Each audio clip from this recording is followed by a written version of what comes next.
Hey guys, welcome to this video. So today I'm going to be showing you how you can get clients for your social media marketing agency using LinkedIn. I'm going to be taking you through everything step by step. I think there's 7 maybe different steps to this, but I'm going to be hopping in between my laptop screen and speaking to you guys. So I hope you enjoy this video. I hope you find it extremely useful, and I will see you inside my laptop in a second.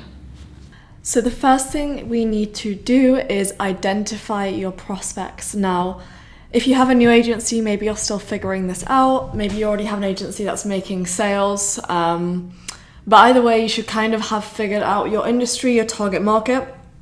And when we know that, we can then go and see where they hang out, what type of groups they'll be a part of, what industry they're in, what position they hold in the company, where they're even located geographically. Now, I'm going to be using Sales Navigator in this tutorial. If you are completely new to LinkedIn, I'm going to leave a link to my Sales Navigator video either up here if I can figure out how to put it in the screen, or below in the comments.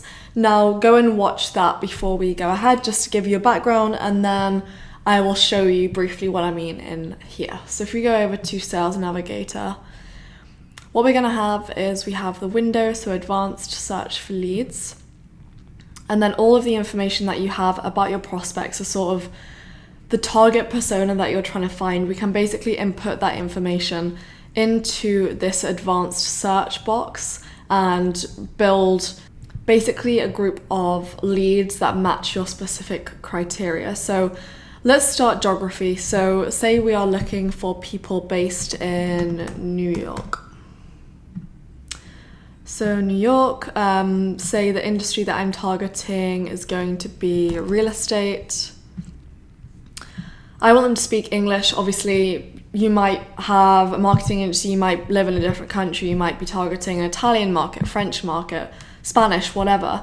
Whatever language you have your profile in, whatever language you are speaking in, then obviously you want to select that. You want your clients to have the same language, especially if you might speak multiple languages and you want to target Russian people, but maybe they don't speak English, so they're going to go to your profile and not understand anything. So try and keep your profile language to who you're trying to target to match them as well. So say I want to target people that have a profile language in English.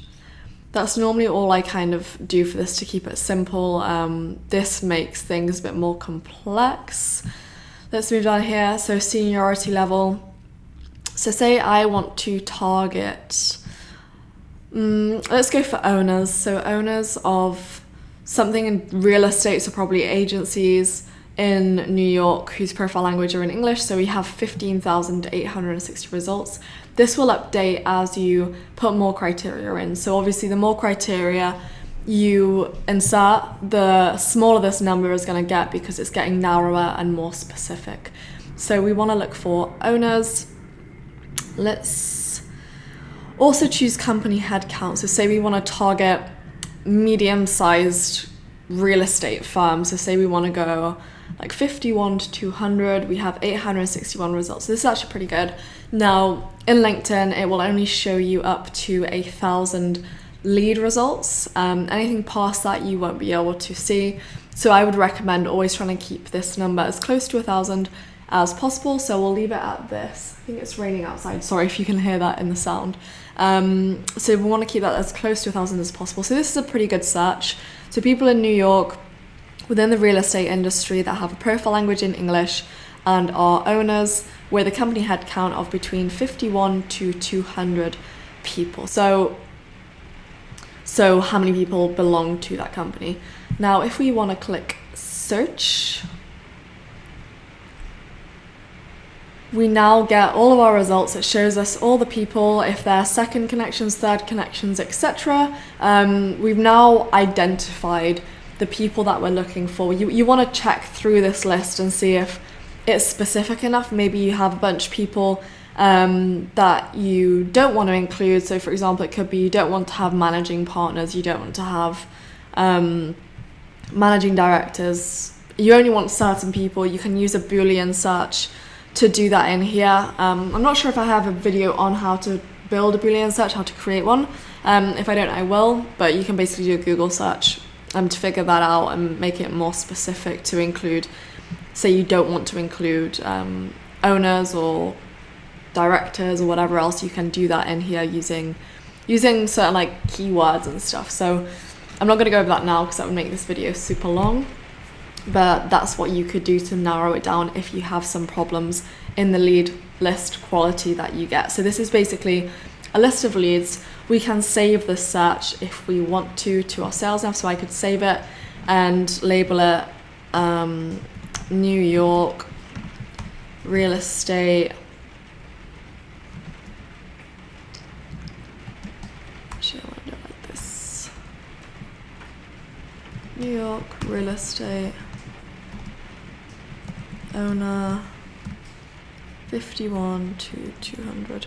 Then I can have alerts. So if I want to do daily alerts, I can do that, weekly, monthly, never, and then create this list, and then it will basically save this list for me. Now I don't need to save this anyway.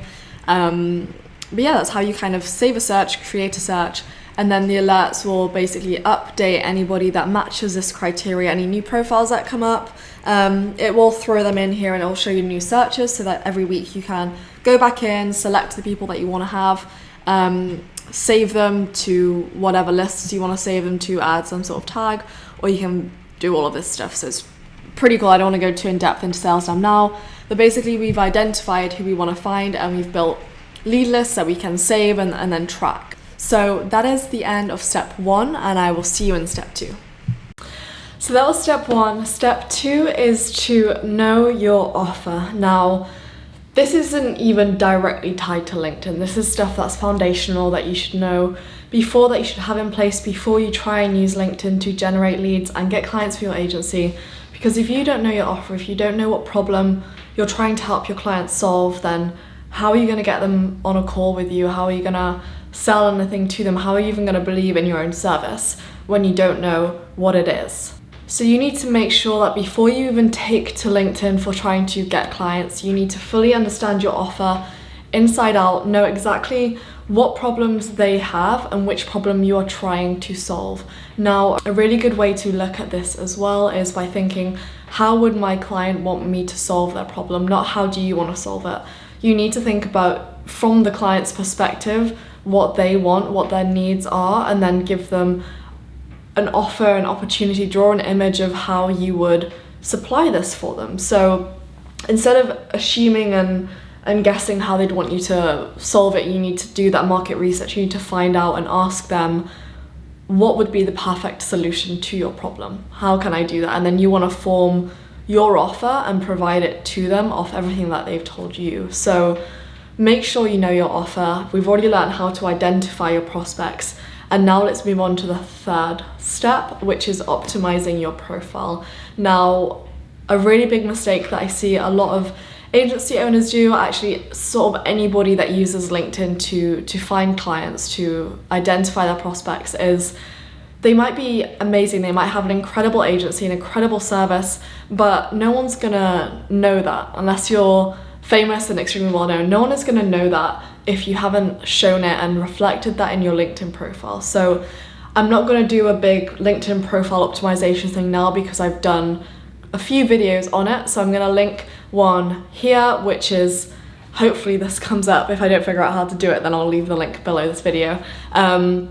But I audited my boyfriend's LinkedIn profile, Eman. So I will leave that either down here or here, I'm not too sure yet.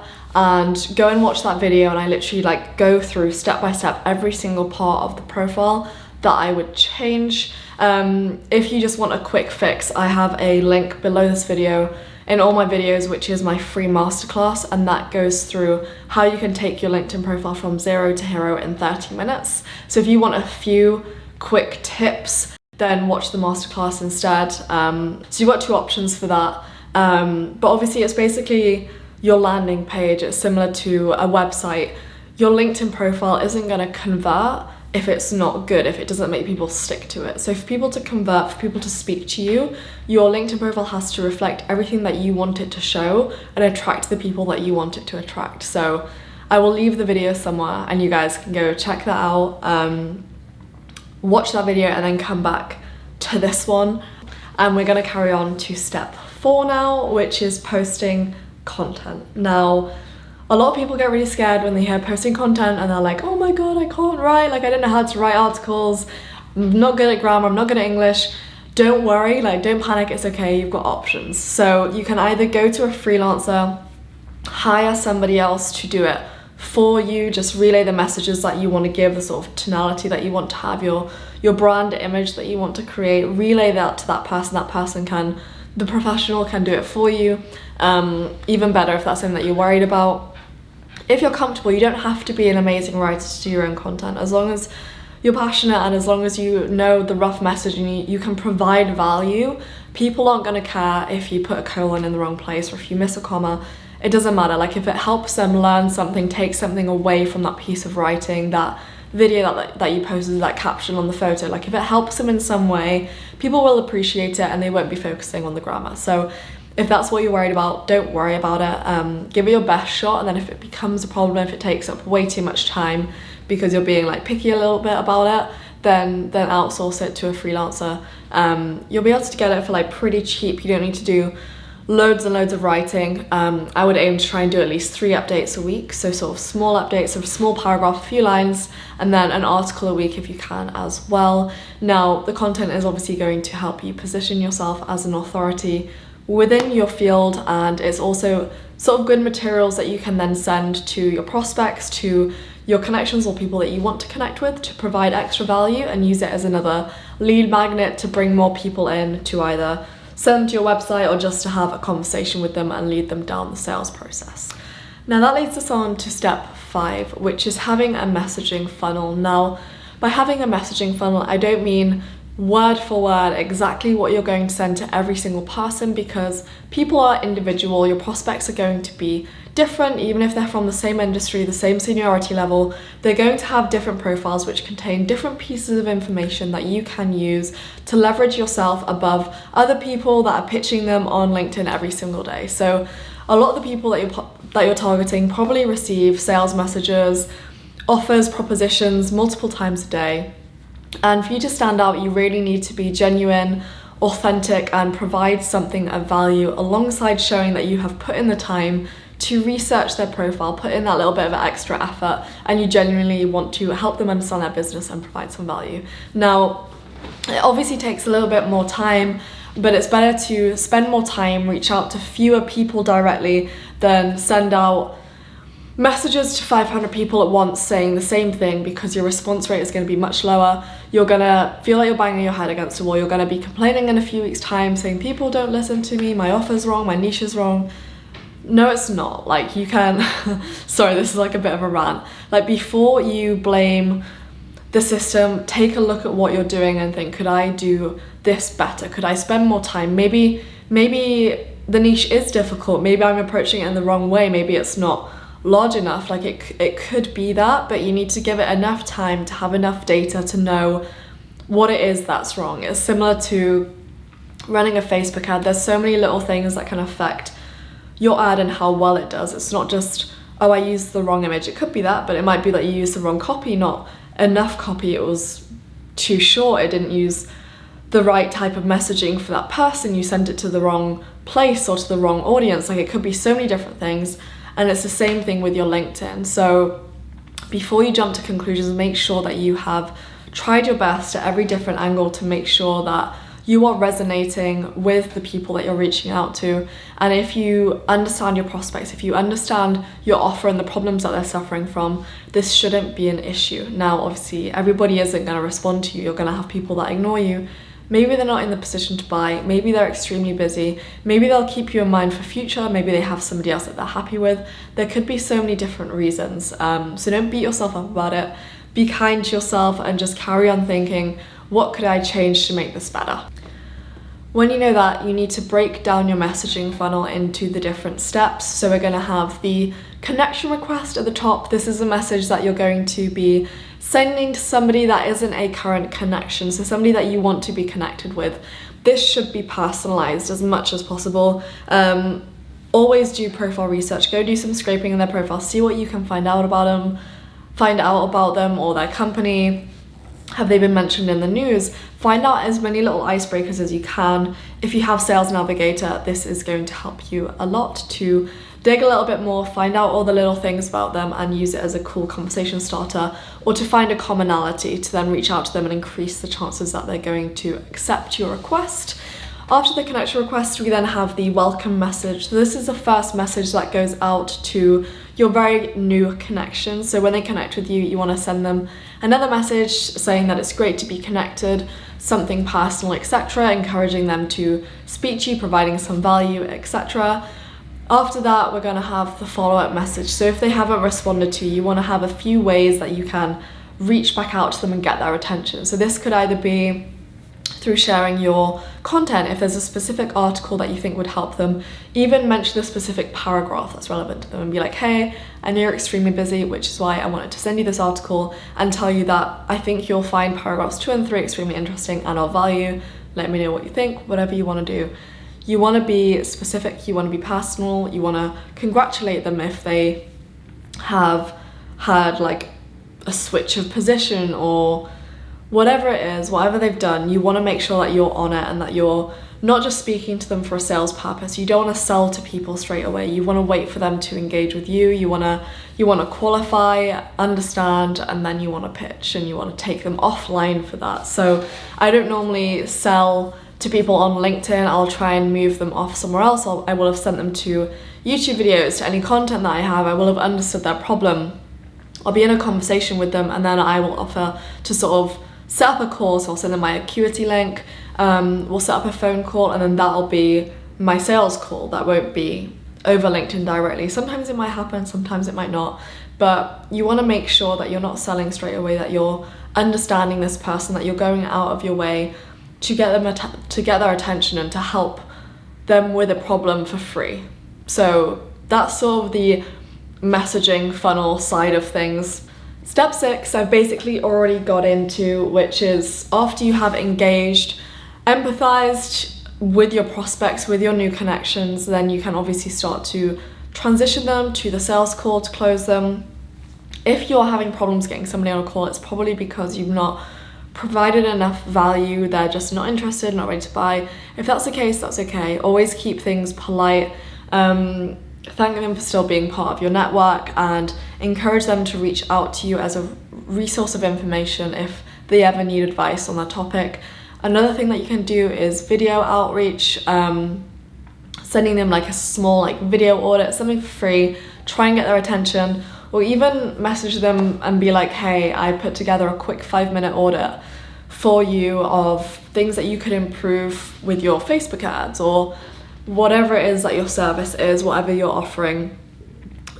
Basically tell them that you've created something bespoke for them, wait for them to respond, and when they do, then you want to create it. Otherwise you're going to spend hours and hours and hours doing audits and presentations and all this stuff when they're not actually going to ever ask you to see it, which is going to be a waste of your time and you'll end up upset and frustrated. So make sure that they respond and say, yeah, that'd be great, I really appreciate it.